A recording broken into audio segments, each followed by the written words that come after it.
Have you always wanted to start your own business? Do you have an innovative idea or an invention, but just don't know how to turn it into a company? Are you already in business and need some help growing? The BRF's Entrepreneurial Accelerator Program can help.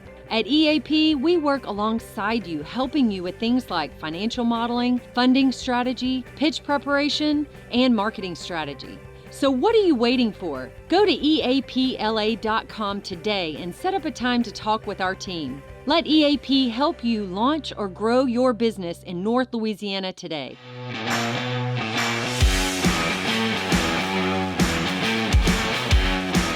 Welcome back to On the Cusp. We're filming our season 3 here. Back with me is my co-host Matt Snyder. Yeah, thanks.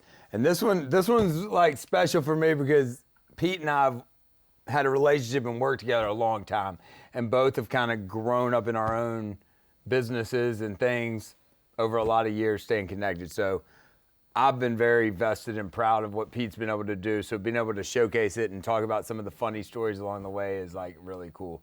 So yeah, we go way back.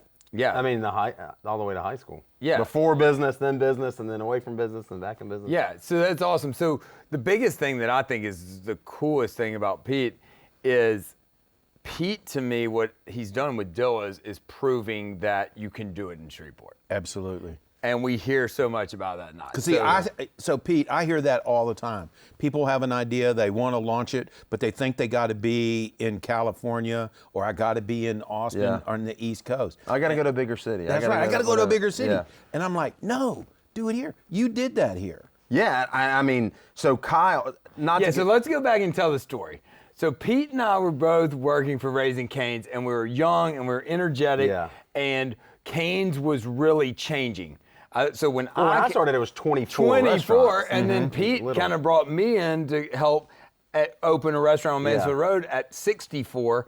And then I think I left 6 years in from that, and the company was at like 400. I was going to say, it's growing so fast. You say 6 years, and it seems like, but the growth in that amount of time was crazy. Dramatically over those 6 years. So we got to witness Cane's in what I think was the best time you could have ever witnessed it, because it was a company really changing and growing in dramatic ways, and you saw what worked and you saw what didn't work. I think where you have successful people, like we were talking about some other people, you and I in particular, is that seeing that, like 24 is a lot, like being a restaurant owner, 24 is a lot, but in 12 years for me, it was like 24 to like 700. In 12, wow. And a bit from 24 to where you know everybody's name and all that to growing to. When so many of those craziness. guys in, like, even when I got there at 60, were still like locally grown, 100%. And then you got into the big restaurant industry guys coming in, the move to Frisco, and all those things. And you moved to Dallas, and so I mean that's where it all started. Like that's where Matt and I's business relationship started, was at Cane's. And so quick is I was there, relationship ends after 12 years.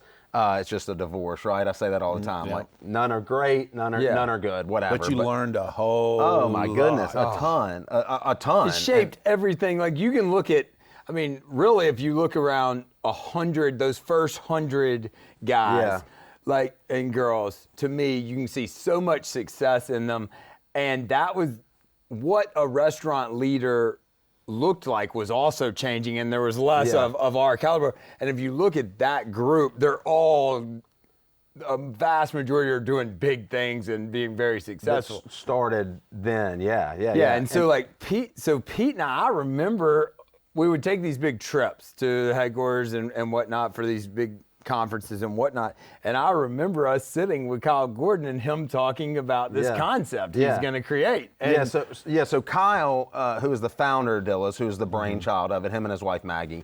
So Kyle, to Matt's point, Kyle worked for me because I was a district manager. I had done a lot of different roles, but he opened, whatever, 21, I think it was Louisville or something, Texas.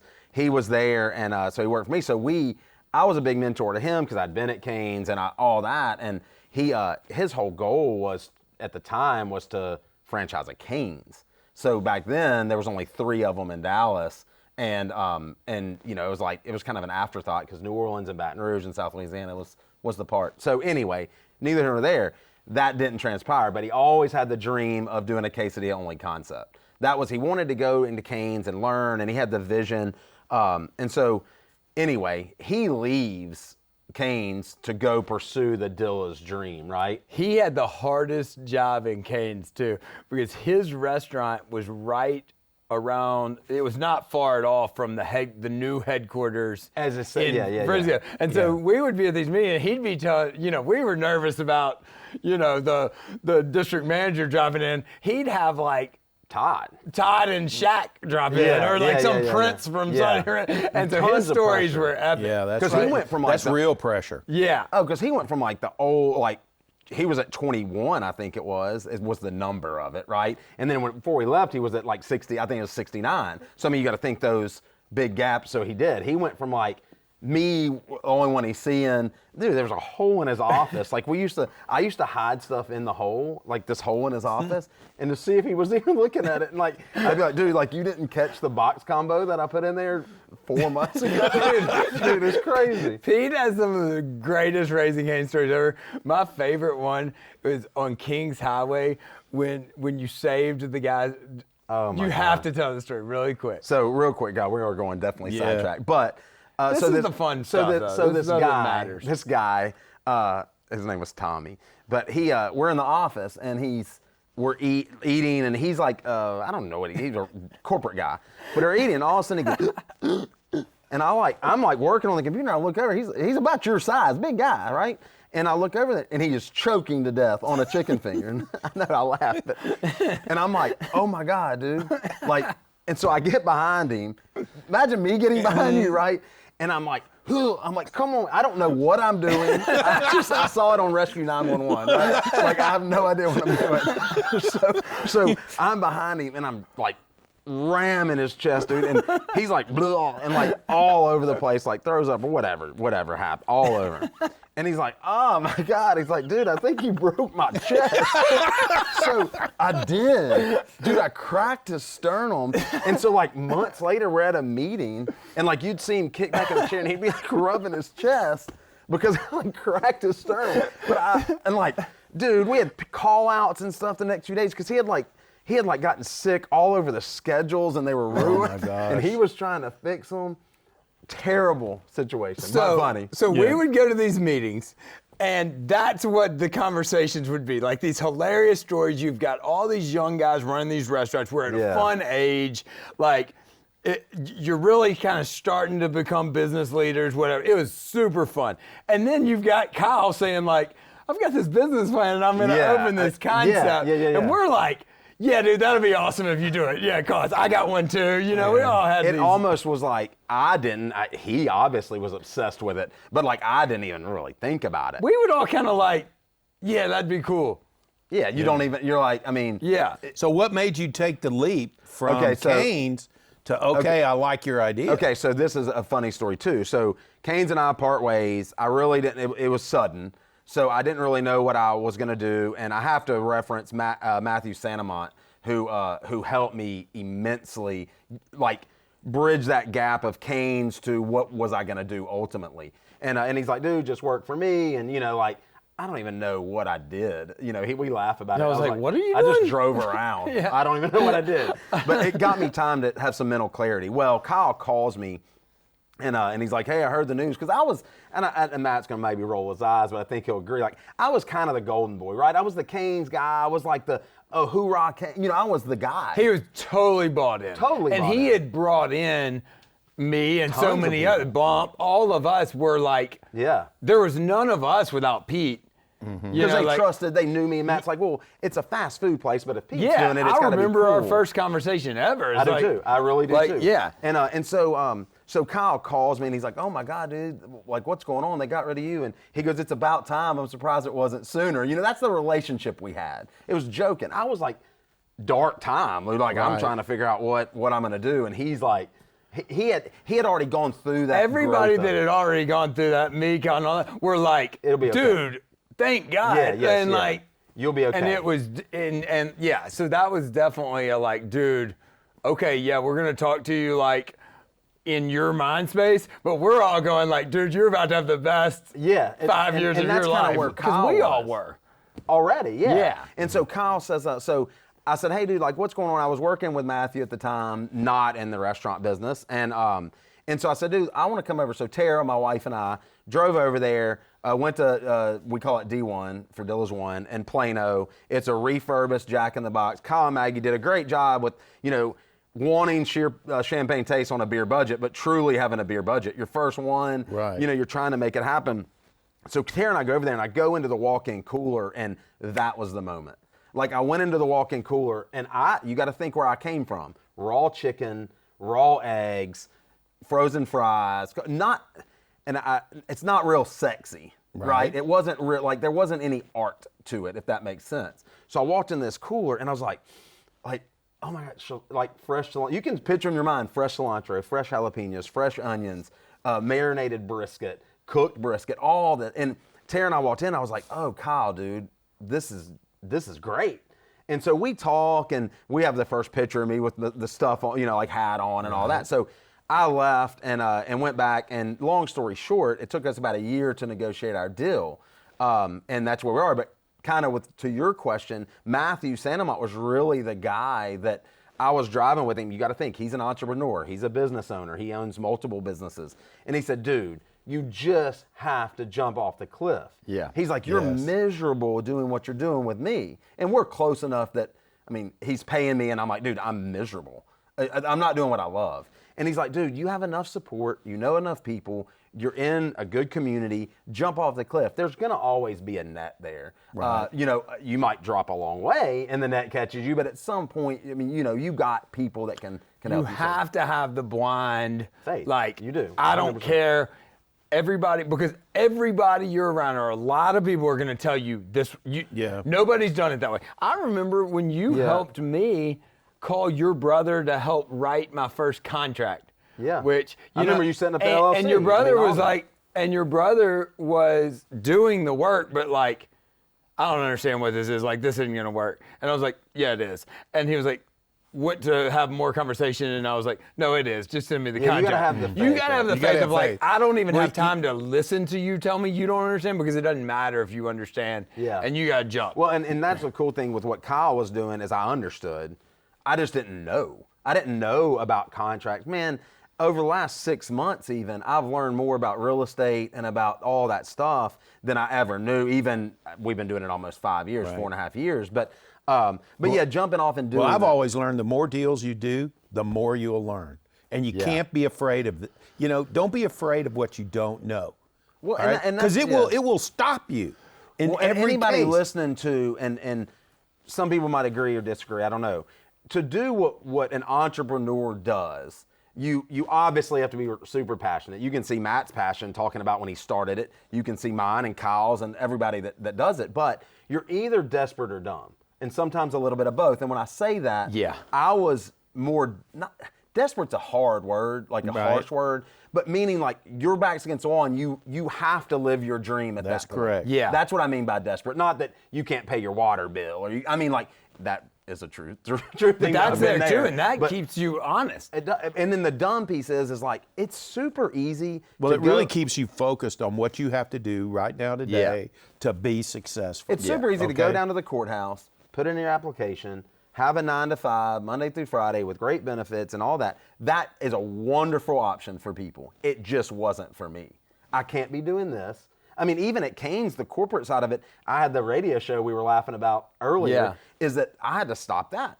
It was like, you can't do that. Well, now this is not only helping the community and y'all's mission and y'all's passion, but it's mine as well, and everybody wins. And I wanted to be able to do that and not be handcuffed and do the right thing. And so with that leap of faith is that Tara was amazing. Like, I knew, I mean, we've been together forever. I mean, since high school. I mean, we've been together. But when I went to her, Kyle and I are doing this deal, and I said, hey, listen, I never forget. She's sitting in the playroom with the kids. She hasn't worked since our kids, 5 or 6 years. She came home from teaching. I was making plenty of money at Canes, and I was talking to Bump, a matter of fact. And he's giving me his pearls and his wisdom. And I went in, and I said, hey, listen, I said, Tara, I got 2 things for you.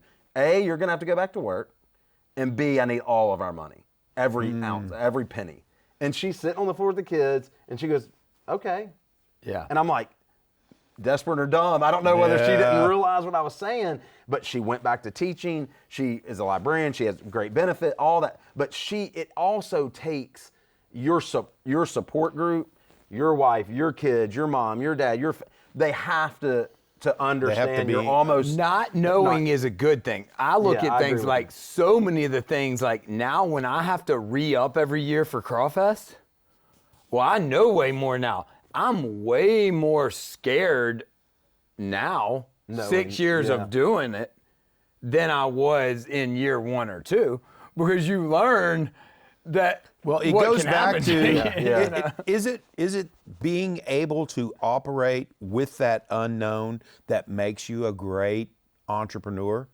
Because you got to be comfortable with it. The world tells you this is how you have to do everything. And every entrepreneur I know took one of those rules and said, I'm going to do it different, all right? And I'm going to test it. Yeah. And that's a hard thing. Like college, your whole world set up is like, go do this, do that, do this, get this job, do this, be on Well, that's time. what I was in the be courthouse. good. Like, Yeah. you go and you do that. And, you do And those that. are great things to do. Wonderful things. takes- Absolutely. We need people doing that. You got to have better that. hope. You hope. Yeah, But I you mean, also got to have the person that says, I'm going to jump. And you usually have somebody, and we had a lot of people, I think, in our lives that would say, like, hey, stop for a minute and think, like, how many people do you know that jumped off the You cliff say that, but your and are now experiences are so homeless? great, you've already calculated Oh, the well, when I risk. say I don't Yeah. think, meaning like that's a big mistake people make is they're on that neutral ground that they call the death ground. You've maybe heard it called of like, if you're not moving forward, you're gonna die. Yeah. It's like war, you know what I Yeah. mean? If you're not, and so when I say I don't think, it's like that, like it's so really scary what you do when you invest millions of dollars and you're putting your life, your family's lives in the hands of you. You can't think about all that. You think about the end game. That's right. Of You're focused on what you it. have And like to do. people think that I'll buy a building or sign a lease or and you're like 20 years I'm committing to that. I can't think about that. I always Right. think about this. How many guys do I know or girls I know that signed a lease that now live under the bridge? No. I don't know any. I don't know don't any. either. That's the image people draw you to scare you, I think. Oh, Matt, you better look at every I. Yeah. You better cross every T. You better be very safe or you're going to lose it all. I finally just said, you know what? And I think people do this to Shreveport a lot. I've had a conversation where somebody was telling me an idea for South Shreveport in particular was, how scary it was. And I said, name one business that's opened in the last 15 years south of 3132 that has failed due to lack of support. Yeah, I mean, And it was almost impossible to come up with one. I think the thing is that I've seen too is people don't like to get creative with deals. With like if I'm in a lease with you and I'm leasing a building for 15 years and it's not working well, whatever, whether it's a restaurant or selling pixie sticks, whatever it is, right? You need me to be successful. Yes. And so you're going to do whatever. And I think people think it's so cut and dry, like, oh, well, Dave's going to do this and that and the other and what. No, dude, like you got to work. You're gonna And go I out of found your that way. Shreveport, and we'll talk about that, I'm sure, at some point today, but like Shreveport has been that's been a huge plus here. I would Kane's agree. taught us some good things. One, to support our community. Both of us, that's Yeah, 100%. integral in what we do. The other thing that I always remember is Kane's had a thing of find a yes. And that's, to me, when you find me somebody and I'm negotiating with somebody, I can tell you pretty quickly how successful I'm going to think they're going to be on their ability to find a yes. People that tell me, these are the rules, there's no gray area, it's this, and this, and they don't have any ability to find yes, I think there's a huge ceiling on their Right. They're on creating themselves. that But when glass you ceiling. can find the yes, and me and you could look at any deal and find a way to do it To make it together, happen, yeah. because we're both yes guys. We're going to be like, okay, well, what if I move this? What if and ours just ends up being how do we make it win for both of them. Well, that's like looking at a lease. Like people think a lease is, these are the terms. This is the. But like, dude, there's been deals where I'm like, hey man, what if I gave you, free Dillas for a year? Or hey man, what if I'll sponsor your kids' soccer team? Or like, there's creative ways to make them. And that's the thing of like just that entrepreneurial spirit, that entrepreneurial like you just out of the box type thinking, and it's just I don't know if I was born to do it. People are like, oh, were you a born entrepreneur? I sold mailboxes when I was in 6th grade because like kids went around and hit them with baseball bats, and I saw a need. You hit them with baseball bats, and then you sold generated. Them a new mailbox. Isn't that brilliant? Yeah. So what's next for Dillas? What are you guys looking at doing? So I own Primo Restaurant Group, and in Primo, Primaux, was the play on Primo Quesadillas because we're a Louisiana-based company. So our restaurant group is a franchisee or for better terms, we have a license agreement with Dillas to open in the state of Louisiana and East Texas. So when Kyle and I did it, Kyle had 2 when we opened our first one. So we were super small. We needed to prove concept, right, that it works because he's in Plano, Frisco, McKinney, Denton. He's in the big markets. And so I said, hey, we're going to start our restaurant group. We'll open Dillas, and the first ones will be in Shreveport and then Bossier. So we opened 2 in Shreveport, then 1 in Bossier. Next, we're looking at East Texas as a very viable market. I love what they have going on in the Tyler and Lufkin, Nacogdoches area. Got some great things going on there. Ruston's on the map. Monroe. We have the state. So it's more of breaking it down into sections. Like me going from Shreveport, Bossier to opening up in the New quarter Orleans, doesn't really. So we're being very strategic about that, about allowing our manpower, hour and a half, 2 hours, I can slip over there. Jeff, who is our director of operations, can slip over there, visit. We can go visit the chamber, go visit the mayor's office. We can do all that stuff quickly. And with a lot of, Scott Martinez and Tyler in particular was here. I don't know if you know Scott. I know Scott very well. Wonderful dude. He called me the other day and he's like, hey, just touching base. And that kind of stuff impresses people that are risking a lot and that are putting a lot into communities. They called and said, hey man, just touching base with you. I'm ready for quesadillas in Tyler. And so the next thing for the brand is, really to open up more in communities and make an impact in those communities. And that was a big thing. Kyle kind of off record passion is the community impact piece. Like they do a thing with mini meals, which is when you buy a meal, you can say, I want 30 cents to go to Minnie's Meals. That's like him and Maggie's kind of their off-record passion. Right. Mine is opportunity. And it's not that it's not community. I'm saying off-record. Well, it is. Generating opportunities is part of community. A kid that's 24, like we were, that starts, that is working his butt off, that wants to do more, that is having kids, that is building, I want to provide opportunity, but the different things that I will do, and I will not have what happened to me happen to them. And I want to retain people like Matt Snyder and Pete John and Jack Skaggs, and the list goes on. If Matt, let's go back, if you were called me and you were at Dillas, you wouldn't be doing what you're doing, because I would have given you the opportunity and the autonomy and the freedom to explode, do what you do. We were different too, and we wanted to own businesses, and that's what my goal is to give them that, because not everybody has the capital to do it. And that's very difficult in today's market as well. Yeah. But then a lot of them, don't know. I was fortunate to be surrounded by great people and kind of to have that blind faith or whatever you want to call it. But I want to give people opportunity to have the reward of owning it. But I also don't want them to have all of that stress, Well, you want them to benefit from a lot of the financially, lessons, freedom-wise, the lessons that you've learned, correct. Everything that you and Matt have done. You want to make their transition into that entrepreneurial. But experience. Kyle's amazing. Most people couldn't do it. Like, it was very loose.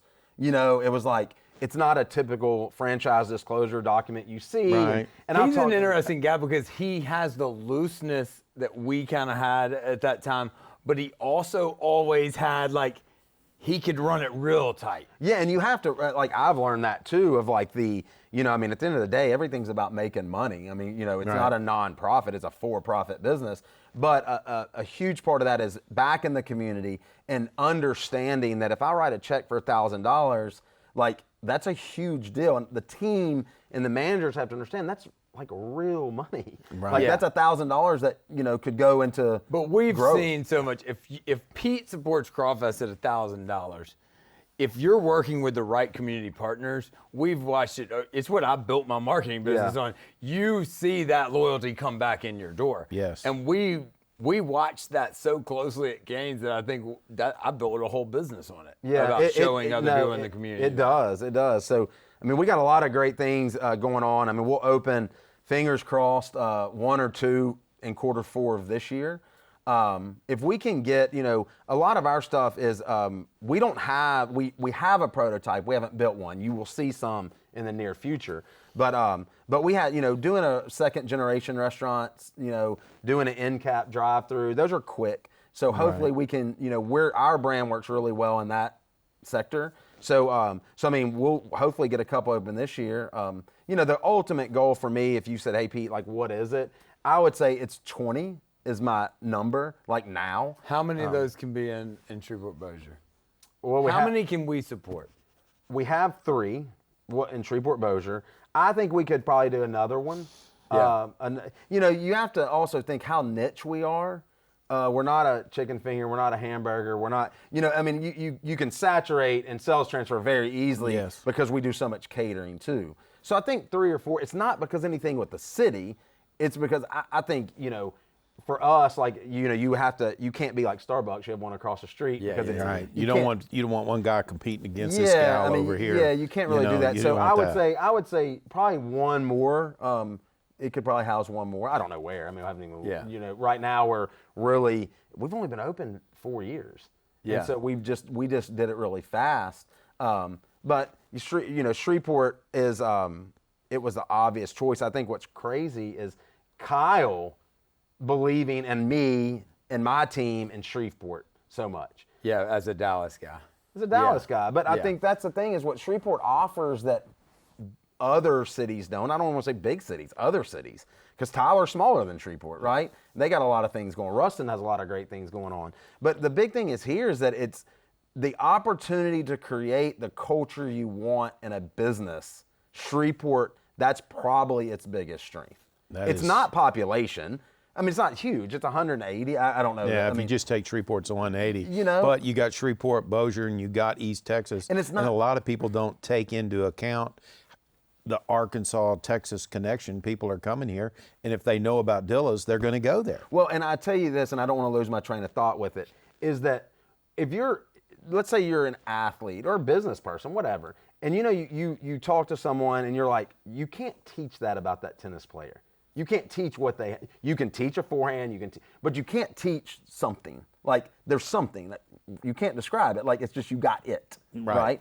And I think the biggest plus that Shreveport has and why we chose this, not only because Pete's from here and people watching, it's like, well, obviously it's where his family lives. No, dude, Tara and I were like, remember the Desperate and Dumb deal? We would have done whatever. Is that Shreveport has something you can't teach, and you can't teach culture. The commute is what the commute is. It could get worse. It could get better. The population but I think if I'm comparing it to like someone that has, Shreveport has the it when you have the culture. We just have to get other concepts, other entrepreneurs to see that. Matt and I argue about that a lot, okay? He wants more culture. I want more Pete Johns Pete, how many employees you got? setting up things here. 120. Where do you live? What cultural thing happens directly at the end of your driveway? Yeah, Mardi Gras. Oh, what? Wait, you live on the biggest cultural event of our area, and you employ 120 people? Pete creates jobs because he loves the culture. He is the culture. That's He is the right. culture I we want to think promote. Next All right. on Dr. Phil. You love the culture of Shreveport. Yes. Yeah. I mean, So more people buying into the culture of Shreveport equals more jobs. what I love is I love the culture that Shreveport has. I'm not agreeing or disagreeing, but I love the opportunity. Shreveport could have better culture. Just like, I mean, it could get better. I love the opportunity. Shreveport has that. And when I go back to what I was saying about, like, you know, I interview someone for a accounting position or whatever, right? And I'm like, dude, they're not really great at accounting. They're going to get better. Maybe they're 26 years old and they just got out of school or whatever. But they have like the personality and they have the drive. That's what I'm comparing Shreveport. Shreveport has the tools. It has the things you can't teach. You can make it better, but do you get what I'm saying? Oh, Does it yeah, make sense? I totally understand. I think Shreveport is full of opportunities. Yeah. I don't think culture built. Let's take Dallas, because Dillas was founded in Plano. Dallas, to me, and this isn't a shot at Dallas. Dallas. Well, I'll make the shot then. Tee me up. Dallas doesn't have culture, right? It doesn't. There's sections that do. There's what's downtown? Name of that long street that everybody's moving to is just crazy. Anyway, we know where you're talking. You know what I'm talking about. There's little pockets. There's pockets. But then, I mean, I'm twisted because then you look at New Orleans is the mecca of culture. And so I think Shreveport has the potential and the opportunity, and it does have some of it now, to be a blend. New Orleans has a ton of culture, not great for business at the moment, right? From business people I talk to. Dallas, wonderful for business, doesn't have a whole lot of, they say you go to Dallas, it's like, oh, you want some good food, dude? And I go eat it. I'm like, I'm eating at an airport. Essentially, you know what I mean? Like, it's no culture. I want to go in and see the lady behind the counter that's been cooking biscuits and gravy that way for 100 years, right? You know what I mean? Like, and so I go back to what Dillas is. Dillas is built on culture. Dillas is built on a cool environment with opportunity, and that's does the right thing. And Shreveport was a wonderful test, or whatever you want to call it. Well, you can, and we'll wrap this, but I think what Dillas is going to become is a great Shreveport success story, because what you're doing that I can't think of a lot of other people that have done is you're using Shreveport as a launching off point. What Todd did in Baton Rouge with Canes is what you guys, I mean, yes, Dallas was the home of Dillas, but you're the first franchise, and you're really proving the franchise model for a company that's going to grow a lot in Shreveport, and I appreciate you for doing it. Well, no, thanks. And and I hope people see that. Yeah, well, me too. Tell that part of the story. When it's happening. It is. It's not a thought. I mean, it happened. Right. And now we just need the community to continue support, and we got to continue to give back to the community, And so that's kind of what's on our horizon. But we're glad that you picked Shreveport, your hometown, to make it happen. Well, no, and I'm happy. I mean, Shreveport's been wonderful, and it's we want to continue to grow. And it's funny because you go and we look at the top of our like sheets or whatever, and it says like, how it has like where you're all, and it's like, Plano, Frisco, McKinney, and then it has like Shreveport and then Bossier City, and I know Kyle's talking to people in Dallas that look at Shreveport differently now that they're like, wait, you went Dallas to Shreveport. I think I'm proud and thanks. I love it. That we say, hey, listen, we did, If somebody's got a company they want to move here, I'll help them get here. Well, that's an amazing. I love it. That's an amazing thought, because just like you talked about Ruston or Monroe being able to run over for a meeting in 2 hours from there, if we could sell Dallas concepts that Shreveport is that's a heck of a. Well, I mean, it's not. God, it's not. You can get there in no time at all. 3 hours. Definitely. Yeah. So, all right, we got to wrap this up. I had a good time, man. This is great. We may have to bring you back. Okay. Well, let's open a couple more, and then we can. Yeah, we might have to bring you back on a couple of other topics just about Shreveport. Yeah, dude, I love it, man. Thanks for what y'all do. This is wonderful. Thank you, man. All right.